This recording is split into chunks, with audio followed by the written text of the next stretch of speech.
സാധാരണ നിലയിലേക്ക് തിരിച്ചു വന്നു കഴിഞ്ഞാൽ അയാളെ ജീവിക്കാൻ കണ്ണൻ അനുവദിക്കില്ല. ഭൂകമ്പം നടക്കും. ഞാനായിട്ടുണ്ടാക്കിയത് ഞാൻ തന്നെ തീർത്തോളാം.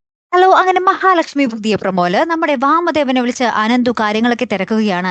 ഇനി അയാളാണോ ഈ സത്യങ്ങളൊക്കെ കണ്ണനോട് പറഞ്ഞത് എന്നറിയാൻ വേണ്ടി. അപ്പം നമ്മുടെ വാമദേവൻ പറയുന്നുണ്ട്, ഞാനായിട്ട് ഒരിക്കലും പറഞ്ഞിട്ടില്ല, പ്രതാപനെ കൊണ്ട് ഞാൻ ഒരിക്കലും പറയിപ്പിക്കത്തില്ല എന്നൊക്കെ പറയുന്നുണ്ട്. അപ്പൊ നമ്മുടെ അനന്തു പറയുന്നുണ്ട്, പ്രതാപൻ എങ്ങാനും ആ ഒരു എന്താ പറയാ ഭ്രാന്ത് മാറി നേരാവണ്ണം വന്നാൽ കണ്ണൻ അയാൾ വെറുതെ വെച്ചേക്കില്ല എന്നൊക്കെ പറയുകയാണ്. അപ്പുറത്ത് നമ്മുടെ കരുണയ്ക്കാണെങ്കിൽ ഭയങ്കര പേടി. അപ്പൊ കരുണേനെ നമ്മുടെ കണ്ണനിട്ട് പുകയ്ക്കുന്നുണ്ടേ.